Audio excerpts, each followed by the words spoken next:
सास बहू की ये कहानी सुनकर आपकी आंखें नम हो जाएंगी। अंदर से आवाज़ आई, जिंदा हूँ माँ जी, तो फिर मेरी चाय क्यों नहीं अभी तक लेकर आई? कब से पूजा करके बैठी हूँ, ला रही हूँ माँ जी। बहू चाय के साथ भजिया भी ले आई। सास ने कहा, तेल का खिलाकर क्या मारोगी? बहू ने कहा, ठीक है माँ जी, ले जाती हूँ। सास ने कहा, रहने दो, अब बना दिया है तो खा लेती हूँ। सास ने भजिया उठाई और कहा, कितनी गंदी भजिया बनाई है तुमने। बहू, माँ जी मुझे कपड़े धोने हैं, मैं जाती हूँ। बहू दरवाजे के पास चिपक कर खड़ी हो गई। सास भजिया पर टूट पड़ी और पूरी भजिया खत्म कर दी। बहू मुस्कुराई और काम पर लग गई। दोपहर के खाने का वक्त हुआ। सास ने फिर आवाज़ लगाई, कुछ खाने को मिलेगा? बहू ने आवाज़ नहीं दी। सास फिर चिल्लाई, भूखे मारोगी क्या? बहू आई और सामने खिचड़ी रख दी। सास गुस्से से, ये क्या है? मुझे इसे नहीं खाना, इसे ले जाओ। बहू ने कहा, आपको डॉक्टर ने दिन में खिचड़ी खाने को कहा है, खाना तो पड़ेगा ही। सास मुंह बनाते हुए, हाँ तो मेरी माँ बन जा। बहू फिर मुस्कुराई और चली गई। आज इनके घर पूजा थी। बहू सुबह 4 बजे से उठ गई। पहले स्नान किया, फिर फूल लाई, माला बनाई, रसोई साफ की, पकवान और भोज बनाए। सुबह के 10 बज गए। अब सास भी उठ चुकी थी। बहू अब पंडित जी के साथ भगवान के वस्त्र तैयार कर रही थी। आज ऑफिस की छुट्टी भी थी। उनके पति भी घर पे थे। पूजा शुरू हुई। सास चिल्लाई, बहू ये नहीं है, वो नहीं है। बहू दौड़ी दौड़ी आती और सब करती। तो अब दोपहर के 3 बज गए थे। आरती की तैयारी चल रही थी। पंडित जी ने सबको आरती के लिए बुलाया और सबके हाथों में थाली दी। जैसे ही बहू ने थाली पकड़ी, थाली हाथों से गिर पड़ी। शायद भोज बनाते हुए बहू के हाथों में तेल लगा था, जिसे वो पोंछना भूल गई थी। सारे लोग तरह तरह के बातें बनाने लगे।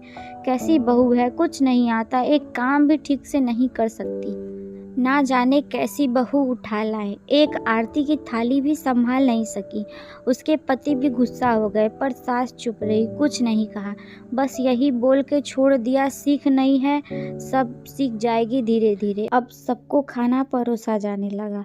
बहू दौड़ दौड़ के खाना देती, फिर पानी लाती। करीब 50-60 लोग हो गए थे। इधर 2 नौकर और बहू अकेली, फिर भी वह सारा काम बहुत ही अच्छे तरीके से करती। सब उसकी सास और कुछ आस पड़ोस के लोग खाने पर बैठे। बहू ने खाना परोसना शुरू किया। सबको खाना दे दिया गया। जैसे ही पहला निवाला सास ने खाया, तुमने नमक ठीक से नहीं डाला क्या? एक काम ठीक से नहीं करती, पता नहीं मेरे बाद कैसे ये घर संभालोगी। आस पड़ोस वालों को तो जानते ही है ना साहब, वो बस बहाना ढूंढते हैं नुक्स निकालने का। फिर वो सब शुरू हो गए, ऐसा खाना है, ऐसी बहू है, ये वो वगैरह वगैरह। दिन का खाना हो चुका था। अब बहू बर्तन साफ करने नौकरों के साथ लग गई। रात में जगराता का कार्यक्रम रखा गया था। बहू ने भी 1-2 गीत गाने के लिए स्टेज पर चढ़ी। सास जोर से चिल्लाई, मेरी नाक मत कटा देना, गाना नहीं आता तो मत गा, वापस आ जा। बहू मुस्कुराई और गाने लगी। सबने गाने की उसकी बहुत तारीफ की, पर सास मुंह फुलाते हुए बोली, इससे अच्छा तो मैं गा, तुझे तो कुछ नहीं आता। बहू मुस्कुराई और चली गई। अब रात का खाना खिलाया जा रहा था। उसके पति के ऑफिस के दोस्त साइड में ही ड्रिंक करने लगे। उसका पति चिल्लाया, थोड़ा बर्फ लाओ, तो सास चिल्लाई, यहाँ दाल नहीं है। फिर चिल्लाया, कोल्ड ड्रिंक लाओ। सास चिल्लाई, पापड़ ले आओ। इधर उधर आखिरी में उसके पति की शराब गिर पड़ी उसके एक दोस्त पर और बोतल टूट गई। पति गुस्से में 2 थप्पड़ अपनी पत्नी को लगाते हुए कहा, जाहिल कहीं की, देखकर नहीं कर सकती, तुझे इतना भी काम नहीं आता। सारे लोग देखने लगे। उसकी पत्नी रोते हुए कमरे में वापस दौड़ी चली गई। फिर उसके दोस्त ने कहा, क्या यार, पूरा मूड खराब कर दिया, यहाँ नहीं बुलाया होता, हम कहीं और पार्टी कर लेते। कैसी अनपढ़ गंवार बीवी ला रखी, उसे तो मेहमानों की इज्जत और काम करना तक ही नहीं आता। तूने तो हमारी बेइज्जती कर दी। अब आस पड़ोस की औरतों को और बहाना मिल गया था। वो कहने लगी, देखो क्या कर दिया तुम्हारी बहू ने, कोई काम की नहीं है। मैं तो कहती हूँ अपने बेटे की दूसरी शादी करा दो, छुटकारा पाओ इस गंवार से। सास उठी और अपने बेटे के पास जाकर उसे थप्पड़ मारा और कहा, अरे नालायक, तुमने मेरी बहू को मारा, तेरी हिम्मत कैसे हुई, तेरी टांग तोड़ दूंगी। उसके बेटे के दोस्त कुछ कहने ही वाले थे कि उसकी ने घूरते हुए कहा, चुप, बिल्कुल चुप, यहाँ दारू पीने आए हो, जबकि पता है आज पूजा है और तुम्हें पार्टी करनी है। कैसे संस्कार दिए हैं तुम्हारे माता पिता ने। और किसने मेरी बहू को जाहिल बोला, जरा इधर आओ, चप्पल से मारूंगी अगर मेरी बहू को किसी ने शब्द भी कहा तो। अरे पापी, तूने उस लड़की को बस इसलिए मारा कि तेरी शराब टूट गई। पापी, वो बच्ची सुबह 4 बजे से उठी है, घर का सारा काम कर रही है, ना सुबह से नाश्ता किया ना दिन का खाना खाया, फिर भी हंसते हुए सबकी बातें सुनते हुए, ताने सुनते हुए और घर के काम में लगी रही।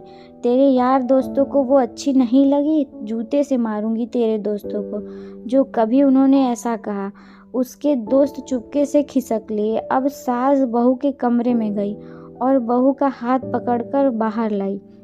सबके सामने कहने लगी, किसने कहा था अपनी बहू को घर से निकाल के दूसरी बहू ले आना, जरा सामने आओ। कोई सामने नहीं आया। फिर सास ने कहा, तुम जानते भी क्या हो इस लड़की के बारे में, ये मेरी माँ भी है और बेटी भी। इस माँ इसीलिए तुमने गलत काम करने पर डांटती है और बेटी इसलिए कभी कभी मेरी दिल की भावनाएं समझ जाती है, मेरी दिन रात सेवा करती है, मेरे 1000 ताने सुनती है पर एक शब्द भी गलत नहीं कहती, ना सामने ना पीठ पीछे। और तुम कहते हो दूसरी बहू ले आऊं, और तो और तुम इसे जाहिल बोलती हो। जाहिल तो तुम सब हो जो कोयले और हीरे में फ़र्क नहीं जानती। अगर आइंदा मेरी बहू के बारे में किसी ने एक लफ्ज़ भी बोला तो मुझसे बुरा कोई नहीं होगा, क्योंकि ये मेरी बहू नहीं मेरी बेटी है। बहू सिकसिका लेते हुए फिर कमरे में चली गई। सास ने एक प्लेट उठाई और भोजन परोस कर बहू के कमरे में खुद ले गई। सास को भोजन लाते देखा तो बहू ने कहा, अरे माँ जी, आप ये क्या कर रही हो, मैं खुद ले लेती। सास ने प्यार से ताना मारते हुए कहा, डर मत, इसमें जहर नहीं है, मार नहीं डालूंगी तुझे नई सास चाहिए होगी, पर मुझे अभी भी तू ही मेरे घर की बहू चाहिए। बहू ने अपनी सास को रोते हुए गले से लगा लिया। सास भी रो दी पहली बार और कहा, चल खाना खा ले। फिर मजाक करते हुए कहा, फिर मेरे पैर दबाने चले आना, और ये ख्याल में मत लाना कि सास बैर बोलती है, किसी दिन मैं इसका गला दबा दूंगी। सास बोली, क्योंकि कभी मैं भी यही सोचती थी अपने सास के बारे में। दोनों खूब हंसने लगे और प्यार से अपना जीवन बिताने लगे। आपको ये सास बहू की कहानी कैसी लगी, प्लीज़ कमेंट करके ज़रूर बताइएगा। चैनल को सब्सक्राइब करिए, वीडियो को लाइक करिएगा और प्लीज़ सपोर्ट करिएगा। Thanks for watching.